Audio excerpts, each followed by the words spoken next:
ফাইনাই panchayat জংবাড়িও nomination বেলাই ইয়াফারমানি জরা লকরিনানিনো খবই তাইব সন্মুসানে কুচুক দরবানগো থাকা সিপিআইএম বদল তাংশালো কুচুক দরবানগো থাঙ্গাই কাইসা অ্যাপ্লিকেশন জাখা গরাকশালো ত্রিপুরা কুচুক দরবানক নি চিফ জাস্টিস নি শক্থারবা বাই কাইসা বেঞ্চ সিপিআইএম বদমনি অমনক খনানানি শাকলাই জাখা ফাইনাই 18 জুলাই শাকলাই জাকনাই কুচুক দরবানগো ও শালক অক্তমা থুমনে রকনি বেস কাগো ভাই সিপিআইএম নি নেতা নারায়ণ কর তামশাগা খনাউনি দি চিনি মাংকুলিবো কমিশনকে বলি যে আপনি 12, 11 এবং 12 আপনার ঘোষিত যে মনোনয়নপত্র দাখিলের যে সময়সীমা এই সময়সীমা 2 দিন শেষ আর আছে আপনার কাছে 3 দিন সময়। এই সময়ের মধ্যে আপনি পারবেন না মনোনয়নপত্র দিয়ে, হাজারো প্রার্থীর বিষয় আছে, শুধু আমাদের দল না বিরোধী রাজনৈতিক দলগুলো পারবে না।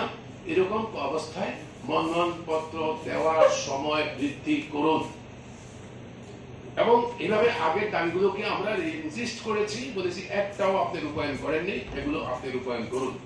উনি বলেছেন আমাদেরকে, আপনারা 13 তারিখে আমরা আপনাদের কাছে বলেছিলাম যে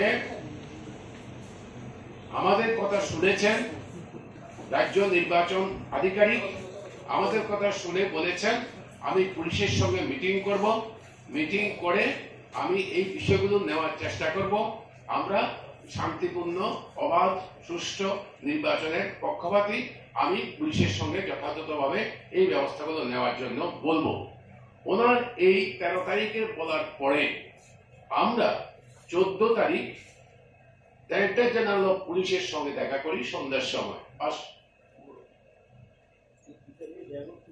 আমি গতকাল বলছি, গতকাল আমি ডাইরেক্টর জেনারেল অফ পুলিশের কাছে আমরা দেখা করি। ডাইরেক্টর জেনারেল পুলিশের কাছে দেখা করে আমরা বললাম ইলেকশন কমিশন আমাদেরকে বলেছেন যে আমরা যেখানে জড়ো হব আমরা একা একা কেউ মনোনয়নপত্র দিতে পারবো না, বিশেষত পঞ্চায়েত এবং সমিতির প্রার্থীরা আরোর কাছে, সংশ্লিষ্ট বিডিওদের কাছে একটা জায়গায় জড়ো হবো। আপনি কথা দিয়েছিলেন একটা জায়গা থেকে আপনি পুলিশ এসকর্ট করবেন এবং পুলিশকে কিভাবে নির্দেশ দেবেন।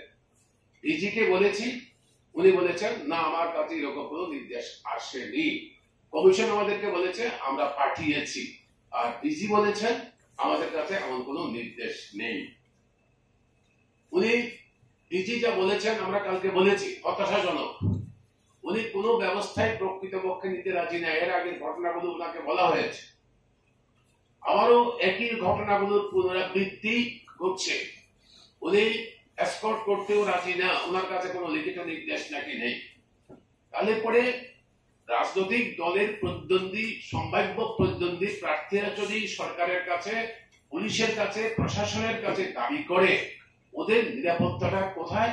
যদি সে নিরাপত্তা দিতে না পারেন ইলেকশন হবে ফার্স।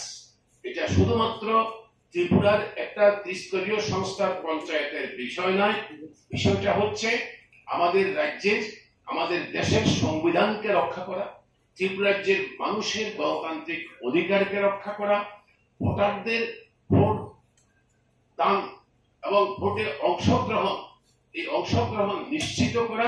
এটা হচ্ছে মূল কথা।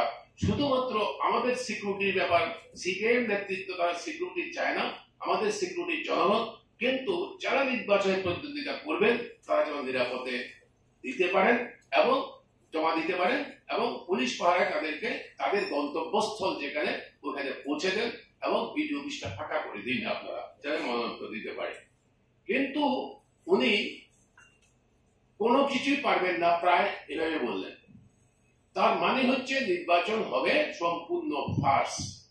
এরকম পরিস্থিতিতে আজকে আমরা আবার ডিজি এই কথাগুলো শোনার পরে আবারও আমরা নির্বাচন আধিকারিকের সঙ্গে দেখা করি সকালবেলা।